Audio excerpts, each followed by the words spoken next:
So இந்த பதிவை ரொம்ப ஸ்ட்ரெஸ்ஃபுல்லாக கேட்காதீங்க, கொஞ்சம் ஜாலியாக கேளுங்க. ஏன்னா சில பதிவுகளை கொஞ்சம் சீரியஸாக கேட்கலாம், சில பதிவுகளை கொஞ்சம் ஜாலியாக கேட்டால் தான் ஈஸியாக புரியும். கடவுள் உங்களை தன்னுடைய சொந்த குழந்தைகள் போல அரவணைக்கிறார். எல்லாரையும், நீங்கள், நான், எல்லாரும். ஸோ அப்படிப்பட்டவர் நம்ம வாழ்க்கையை மாற்றாமல் இருப்பாரா? கடவுள்கிட்ட பேசணும் அப்படின்னு நினைக்கிறீங்களே, இன்றைக்கி பேசிடலாமா அவர்கிட்ட? வியாழக்கிழமை தானே, கண்டிப்பாக நடக்கும் தானே. ஸோ எல்லாமே நடக்கும், நடக்காது அப்படின்றது எதுவுமே இல்லை. அது உங்கள் வாழ்க்கையில் நிச்சயமாக நடந்தே தான் தீரும். நீங்கள் எவ்வளவு கஷ்டப்பட்டாலும் சரி, உங்கள் வாழ்க்கையில் நடக்க வேண்டிய எல்லா விஷயங்களும் நடக்கும். அது எல்லாமே உங்கள் நன்மைக்காகவே இருக்கும். நீங்கள் படுற கஷ்டம் கூட நன்மைக்கு தான். அது இப்போ தெரியாது. இந்த டைமில் நமக்கு எல்லாமே வெறுத்து போனது போல இருக்கும். ஆனால் நீங்கள் உங்கள் வாழ்க்கையை வெறுக்காமல் இந்த மாதிரி, எந்த மாதிரி அதில் தான் பதிவில் சொல்லியிருக்கோம், அந்த மனதில், அந்த எண்ணத்தோட நீங்கள் உங்கள் வாழ்க்கையை நகர்த்தும் போது, உலகத்திலேயே சந்தோஷமான மனுஷன் யாருப்பா அப்படின்னு கேட்டால் அடுத்த 6 மாதத்தில் நீங்கள் கையை தூக்கலாம். ஸோ அப்பேற்பட்ட விஷயங்கள் தான் இந்த பதிவில் இருக்குது. இந்த பதிவை முழுவதுமாக கேட்டு கமெண்ட் பண்ணுங்கள். நிச்சயமாக உங்களுக்கு நான் ஆன்சர் பண்ணுறேன். இன்னும் நிறைய விஷயங்கள் அன்பை சாயில நடக்க வேண்டியது இருக்குதுங்க. பல வெற்றிகளை நீங்கள் பெறணும். அதுக்கு அறுவடை செய்ய தயாராக இருங்க. சொல்லக்கூடிய விஷயத்தை யோசித்து நிதானித்து செயல்படுங்க. அவசரமாக செய்யாதீங்க, வெறுப்பாக செய்யாதீங்க, வெறுப்பாக யாருக்கிட்டையும் பேசாதீங்க. இது எதுவுமே நல்லதுக்கு இல்லை. ஸோ நாம் ஒரு விதையை விதைச்சோம் அப்படின்னா அது 10 அறுவடை செய்யணும். அப்பேற்பட்ட நுணுக்கத்தை தான் இந்த பதிவில் நம்ம பேசியிருக்கோம். இதை சரி பண்ணுவதற்கு உண்டான வழிமுறைகள் இதுவே.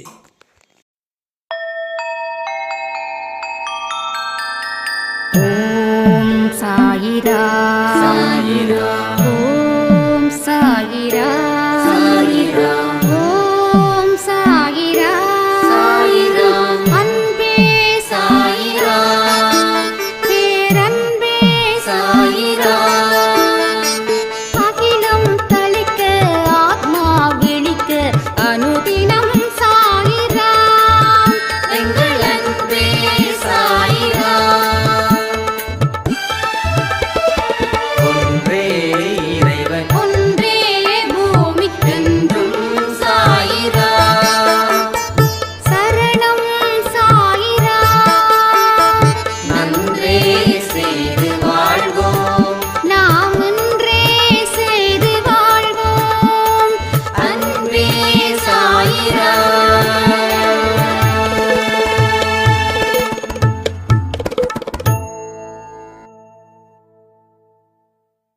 சாயிராம். என் உயிரின் உயிரானவர்களே, அனைவருக்கும் வியாழன் தின வாழ்த்துக்கள். கடமைய சரியா செஞ்சிடு. உன்னுடைய ஒட்டுமொத்த பிரச்சனைகளையும் நான் தீர்க்கிறேன். இந்த ஒரு வார்த்தை போதும் உங்கள் வாழ்க்கையில் இருக்கக்கூடிய அத்தனை ப்ராப்ளத்தையும் சால்வ் பண்ணுவதற்கு. நீங்கள் சொல்லலாம், நான் கடமை சரியாக தானே செய்கிறேன், ஆனாலும் எனக்கு பிரச்சனை தீரவே இல்லை, நான் கடமையை செஞ்சு செஞ்சு சோர்ந்து போய் நிற்கிறேன் அப்படின்னு. கடமையை செய்கிறதுல 2 வகை இருக்குங்க. ஒன்று, வேலை அப்படின்னும்போது இதை நான் செஞ்சுதானே தொலையணும், இந்த வேலையை நான் செஞ்சுதானே தொலையணும், என்ன பண்ணி தொலைகிறது. அதனால் ஒரு விதமான சலிப்போட, ஒரு விதமான அருவருப்போட ஒரு விதமான மெகா கஷ்டத்தோட செய்யக்கூடிய வேலையும் ஒன்று இருக்கு. அட் சேம் டைம் இப்படிப்பட்ட வேலையை நான் செய்கிறேன், இதை நேர்த்தியாக அழகாக செஞ்சு முடிப்பேன் அப்படின்ற வேலையும் இருக்குது. இதில் முதல் படியில் நான் சொன்னேன், அப்படிப்பட்ட வேலைகளை தான் நீங்கள் செய்கிறீங்க. நீங்கள் கமெண்ட்டில் வேணால் போஸ்ட் பண்ணி பாருங்கள். ஒரு நாளைக்கு ஒரு 10 வேலை செய்கிறீங்கன்னு வச்சுக்கோங்களேன்.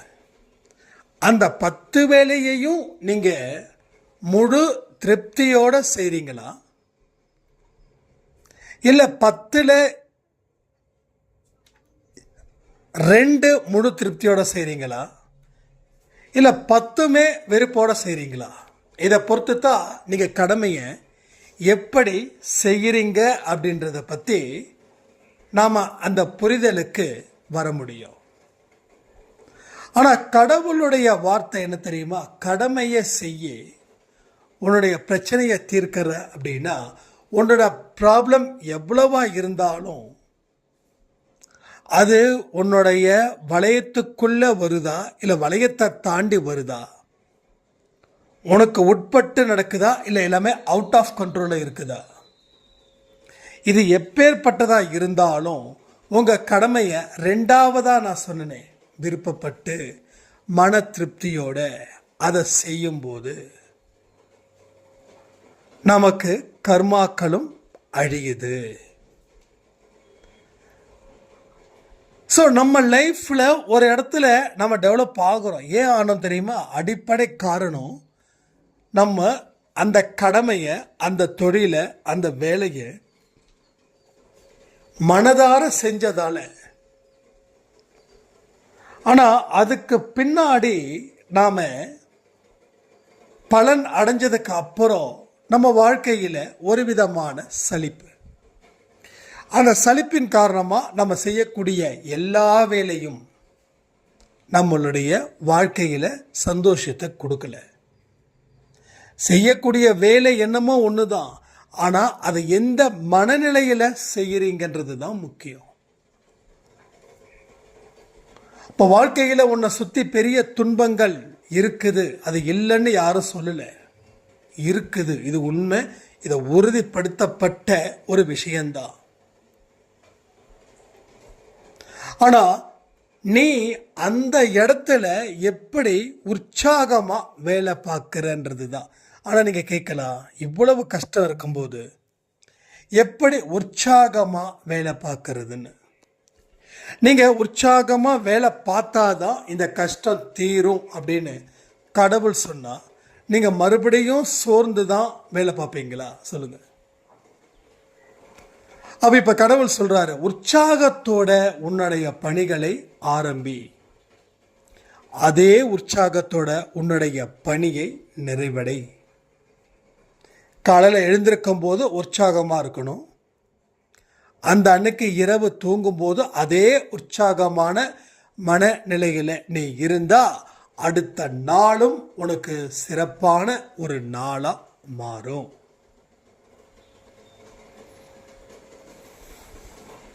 அப்போ இதுதான் உங்கள் வாழ்க்கையில் மாற்ற வந்த ஒரு வார்த்தை, ஒரு வரி. ஏன்னா கடமையை செய்யாமல் எந்த மனுஷனாலையும் இருக்கவே முடியாது. இப்போ நான் சம்பாதிக்கிறேன் அப்படின்னா ஏன் சம்பாதிக்கிறேன்? நான் சாப்பிடணும்,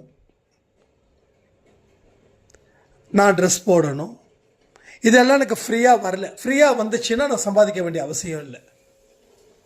எல்லாமே எனக்கு ஃப்ரீயாக கிடைக்குதுன்னா நான் ஏன் சம்பாதிக்கணும்? அப்போது எனக்கு இதெல்லாம் ஃப்ரீயாக கிடைக்காது. அப்போ நான் என்ன பண்ணணும்? எனக்கு தேவையானதை நான் பெறணும் அப்படின்னா நான் சம்பாதிக்கணும், நான் உழைக்கணும்.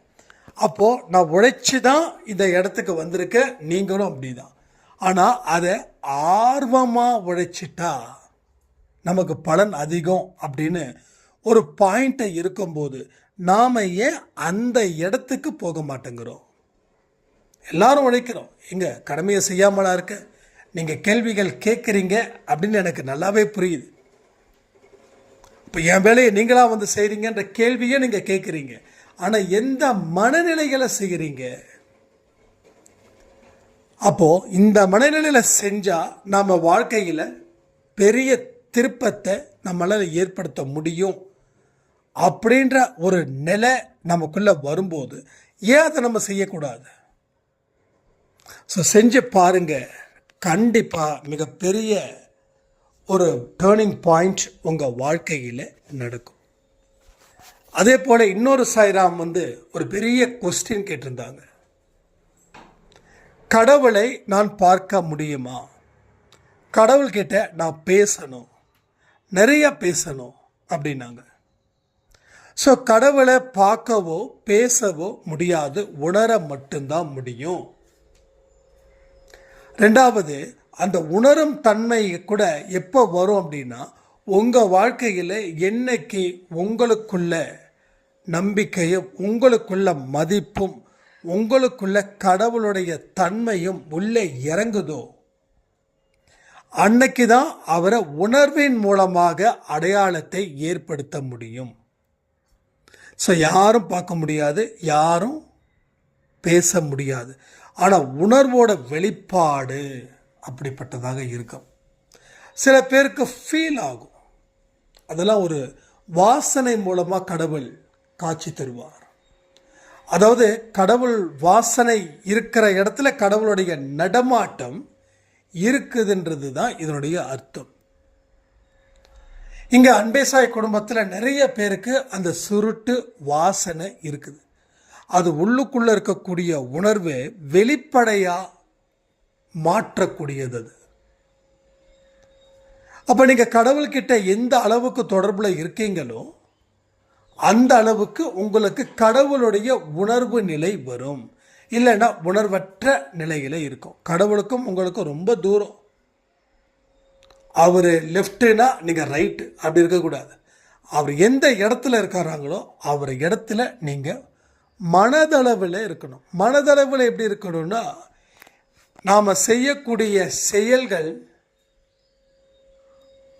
அவரும் அது கூடவே இருக்கிறார் என்ற உணர்வு தன்மை இருக்கும்போது, ஒன்றும் இல்லை, உங்கள் வீட்டில் உங்களுக்கு பிடிக்காதவங்க உங்களுக்கு எதிராக செயல்படுறாங்கன்னு வச்சுக்கோங்க. அவங்கக்கிட்டேயும் அந்த கடவுள் தன்மை இருக்குதுன்னா நீங்கள் அவங்கக்கிட்ட எதிர்த்து பேசுவீங்களா? கோபமாக பேசுவீங்களா? இல்லை அவங்கள பழிவாங்க துடிப்பீங்களா? என்ன பதில்? அப்போது உங்களுடைய எதிரிக்கிட்டேயே கடவுளுடைய முகம் ஒரு நிமிஷம் போயிடுச்சுன்னா உங்கள் எதிரியை நீங்கள் அட்டாக் பண்ணணும் அப்படின்னு விரும்ப மாட்டீங்க. ஏன்னா அந்த இடத்துலையும் அவர் இருக்கிறார்.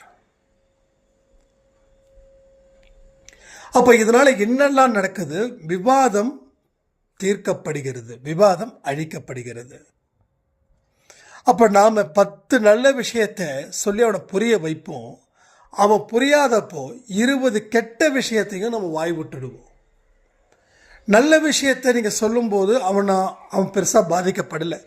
ஆனால் இல்லாத விஷயத்தை அவன் மேலே பழியை நீங்கள் சுமத்தும் போது பாதிக்கப்படுறான். அதன் மூலமாக பாவங்களும் உங்களை சேருது. ஸோ இதையும் நீங்கள் புரிஞ்சுக்க வேணும்.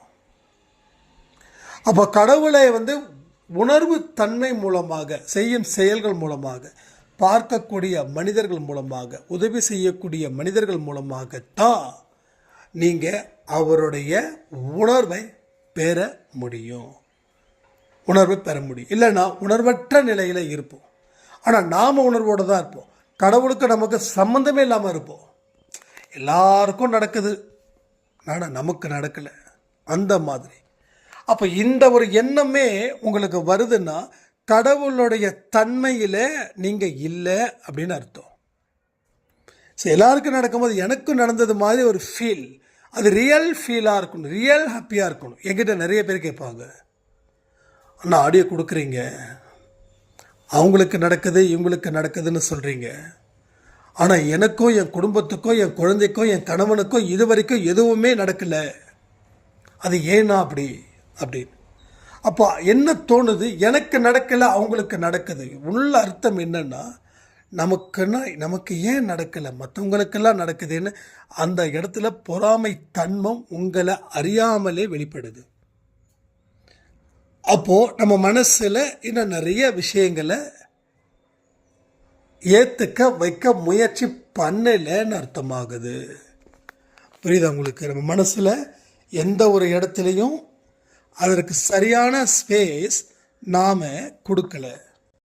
அப்போது இந்த பொறாமை தன்மை நமக்குள்ள இருக்கிறதால இது. நான் நிறைய கெட்ட விஷயங்கள் நமக்குள்ளே இருக்குது, ஆனால் எனக்கு நல்ல எண்ணங்கள் தான் இருக்குன்னு நாம் நமக்குள்ளே ஒரு சர்டிஃபிகேட் கொடுக்குறோம். இன்றைக்கி ஒரு சாய்ராம் ஒரு பெரிய ஒரு டிபேட் மாதிரி வச்சுருந்தாங்க. என்னென்னா, ஒரு 1/2 hour ஆச்சு அவங்கக்கிட்ட பேசும்போது. ஸோ வாக்கிங்கில் அவர் வாட்ஸ்அப்பில் கால் பண்ணுறாங்க, கண்டிப்பாக பேசுங்க அப்படின்னு. அப்போ நான் சொல்லும்போது அவர் சொல்கிறாரு, 10 வருஷத்துக்கு முன்னாடி நாங்கள் ரொம்ப கஷ்டப்பட்டு இந்த இடத்துக்கு வந்தோம். இப்போ இந்த நம்ம அடிக்கடி சொல்லியிருந்தோம், ஒவ்வொரு 10 yearsக்கும் ஒரு விஷயத்தை உருவாக்குங்க அப்படின்னு. அதை வச்சு அவர் சொல்கிறார், இப்போ அடுத்த 10 வருஷம் இப்போ இன்னும் பூமிங்க ஆகுமா ஆகாதா? நான் என்ன கேட்டேன், ஆகுமா ஆகாத நீங்கள் என்ன நினைக்கிறீங்கன்னு. இல்லைங்க, ஆகும்னு தோணுது. ஏன்னா இதே 10 வருஷத்துக்கு முன்னாடி ஒன்றும் இல்லாமல் வந்து இவ்வளோ டெவலப் ஆகிருக்கிறோம். ஆனால் இப்போ அடுத்த 10 வருஷம் இன்னும் டெவலப் ஆகுமா ஆக மாட்டோமான்னு. இது கிட்டத்தட்ட மூட நம்பிக்கைக்கு உண்டான ஒரு போர்ஷன். அதான் ஒன்றுமே இல்லாமல் நான் டெவலப் ஆனேன், இப்போது நான் இதை விட டெவலப் ஆவேனான்னு கேட்குறது ஒரு மூட நம்பிக்கை. அப்போ நான் சொல்லி புரிய வச்சேன், ஏன் இந்த கேள்வி கேட்குறீங்கன்னு. இல்லைங்க, கேட்கணும்னு தோணுச்சு அப்படின்னு. அப்போது உங்களுடைய வாழ்க்கை ஒரு மெச்சூரிட்டி அடைஞ்சிருக்கும். அந்த மெச்சூரிட்டி எதை நோக்கி போகுது? க்ரோத்தை நோக்கி போகுதா, டிக்ளைனை நோக்கி போகுதா அப்படின்னு. இல்லைங்க, பார்த்தீங்கன்னா நான் வாங்க வேண்டியது எல்லாமே வாங்கிட்டேன் அப்படின்னு. ஸோ அதெல்லாம் கரெக்டுங்க, வாங்கினீங்க, முடிஞ்சிடுச்சு. நேற்றோட முடிஞ்சிருச்சு. இப்போ உங்கள் வாழ்க்கை எதை நோக்கி போகுது? க்ரோத்திங் நோக்கி போகுதா, இல்லை க்ரோத்திங்க்கு டிக்ளைனில் நோக்கி போகுதா? திரும்ப திரும்ப கேட்கும்போது அவர் சொல்கிறாரு, டிக்ளைன் தாங்கன்னாரு. அதாங்க உண்மை. அப்போ 10 வருஷத்துக்கு முன்னாடி ஒரு க்ரோத்திங்கை பேஸ் பண்ணி நீங்கள் காய் நகர்த்தினீங்க. உங்களுக்கு தேவைப்பட்டது தேவைப்படாதது எல்லாமே கிடைச்சிது. ஆனால் இப்போது நீங்கள் அந்த க்ரோத்திங் ஸ்டேஜை நோக்கி போகவே இல்லை. அந்த 10 வருஷத்தில் நடந்த பல வெற்றியை இப்போ வரைக்கும் நீங்கள் அனுபவிச்சிட்ருக்கீங்க. ஆனால் நடந்து முடிஞ்சிடுச்சுன்னு அதை நீங்கள் நினைக்கல. ஒன்ஸ் ஒரு செயலை செய்யும்போது அந்த செயல் முடிஞ்சிடுச்சுன்னா அந்த செயலுக்கும் உங்களுக்கு சம்மந்தம் இல்லைன்னு நினைக்கணும். இதான் சுவாமி விவேகானந்தர் அவர்கள் சொன்னது. எந்த வேலை வேணாலும் செய், அந்த வேலையாக மாறு. ஆனால் அந்த வேலை முடிஞ்சதுக்கப்புறம் நீ வேறு, அந்த வேலை வேறுன்னு நினச்சிக்கோ. நீ கார் வாங்கினியா, கார் வாங்கி முடிச்சிட்ட. வீடு வாங்கினியா, வீடு வாங்கி முடிச்சிட்ட. நீ என்னென்னலாம் தேவையோ எல்லாம் வாங்கி முடிச்சிட்ட. அது முடிஞ்சிடுச்சு, அவ்வளோதான். நீ அடுத்தது என்னன்றதை நீ அந்த பயணத்தை நீ மேற்கொள்ளும் போது தான் அடுத்த 10 வருஷம் உனக்கு இதுக்கு முன்னாடி இருக்கக்கூடிய 10 வருஷத்தை விட 10 மடங்கு ஜாஸ்தி வரும். இல்லைன்னா வாங்கினதையெல்லாம் விற்க வேண்டிய நிலைமை வரும் அப்படின்னு. ஸோ நிறைய பேருக்கு அப்படிப்பட்ட ஒரு தாட் இருக்குது. அந்த கஷ்ட காலத்திலேயே நம்ம முன்னேறிட்டோம், இப்போ முன்னேற முடியாதுன்னா, எஸ், நீ அன்றைக்கி கஷ்டப்பட்டதால் முன்னேறின. இப்போ முன்னேறினதுக்கப்புறம் நீ கஷ்டப்பட விரும்ப மாட்டேன். உன் மனசு வேறு மாதிரி தோணும். அப்போ எதுவுமே இல்லைன்னு நினச்சி நீ செயல்படுறது உன் வாழ்க்கையில் மிகப்பெரிய ஆனந்தத்தை கொடுக்கும். எல்லாமே இருக்குது, நம்மளை காப்பாற்றுன்னு நினைக்கும் போது அது ஆனந்தத்தை கொடுக்காது, மோசமான கஷ்டத்தை அது கொடுக்கும். ஸோ மனுஷனுடைய கணக்கு தப்பாயிடுச்சுன்னா வாழ்க்கையே தப்பாக மாறுது. இதை அந்த மனுஷனுக்கு தெரியல. மனிதனுடைய கணக்கு தான் இங்கே 1 + 1 2, இல்லை 1 + 1 11 போட்டாவே தப்பு தான். 11 சரி, ஆனால் குறி என்ன சொல்லுதுன்றது முக்கியம்.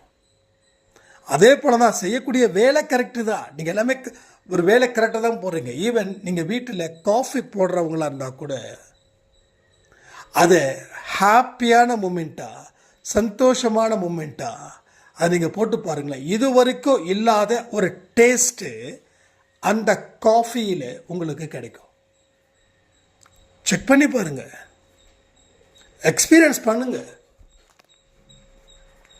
அதை எவ்வளவு தூரம் அதை பேட்டை படத்தில் தலைவர் சொல்ல மாதிரி சமைக்கும் போது லவ்வாக சமைக்கணும்னுவார். எஸ், லவ்வாக சமைச்சா பாகக்காய் கூட எவ்வளோ அழகாக சமைச்சிருக்கீங்க அப்படின்னு உங்கள் கணவரே உங்களுக்கு சர்டிஃபிகேட் கொடுப்பாங்க.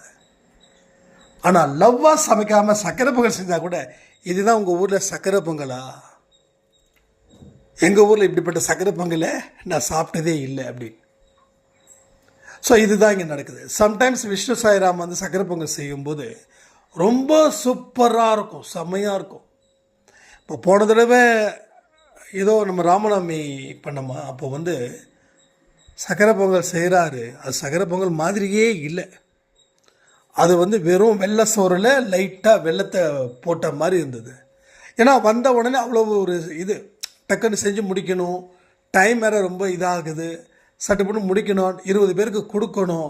அந்த ஒரு படபடப்புலையும் அந்த ஒரு குழப்பத்தில் செஞ்சதாலே அது குழப்பமாக போயிடுச்சு.